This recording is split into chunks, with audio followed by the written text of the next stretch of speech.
Olá, eu sou o professor Diogo Comba, o Diogão da redação de Português e Literatura também. É assim que você me encontra aqui no YouTube e em outras redes sociais. Estou com um cenário novo aqui, vocês estão vendo que eu estou me acostumando ainda, né? O canal está crescendo, já temos até um outro cenário, uma outra base de gravações. Tô brincando, é a casa da Dani. Mas vamos lá. Olha só, você deve ter visto vídeos anteriores aí e que até agora eu dei dicas de como fazer, dei dicas de um passo a passo para uma redação nota 1000 no Enem. Depois eu dei dicas para você gabaritar a competência 1, norma padrão. Depois eu dei dicas para você gabaritar a competência 2, tipo de texto e tema, e a competência 3, coerência. E agora darei dicas para você gabaritar a competência 4, que é a coesão, certo? Coesão, o que é coesão? Coesão é a tessitura textual. Em que consiste a coesão? Vamos lá, ela consiste principalmente nos seguintes critérios.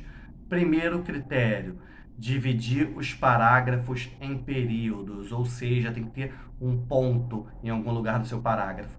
Cada parágrafo ali na redação do Enem tem que ter o quê? 3 ou 4 períodos, certo? Então, é a primeira coisa que você tem que fazer. Outra coisa que você tem que fazer, você tem que usar elos coesivos entre os parágrafos e entre os períodos. Por exemplo, no primeiro parágrafo da argumentação, você pode usar Deniro, o Deniro, o cachorrinho que está aqui. No primeiro parágrafo da argumentação, você pode usar o a priori. O que significa a priori? Significa a princípio, certo? Aí, ao longo dos outros períodos neste parágrafo, você vai usar também elos coesivos, certo? Quais elos coesivos você pode utilizar?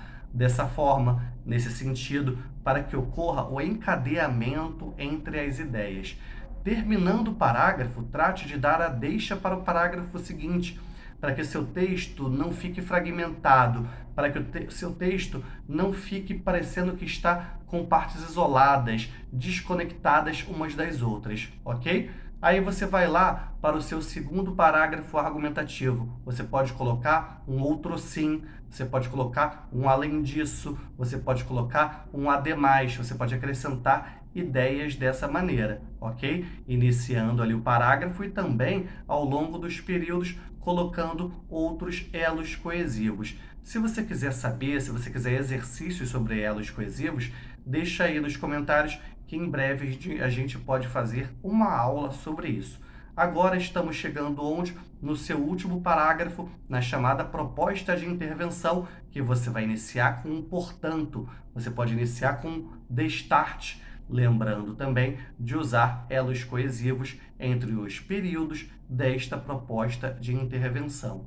Então, o que falamos até agora, principalmente, dividir os parágrafos em períodos, utilizar elos coesivos, dar a deixa de um parágrafo para outro para sua tessitura textual e também evitar a repetição de palavras. De que modo você pode fazer tudo isso? Está escrevendo lá o rascunho do seu texto? Procure marcar bem sempre onde deve haver um elo coesivo. Sublinhe lá, certo? Evite a repetição de um elo coesivo e evite a repetição de palavras. Quando você ficar na dúvida se você repetiu ou não uma palavra, sublinhe e volte lá no seu texto para você poder verificar esse tipo de coisa.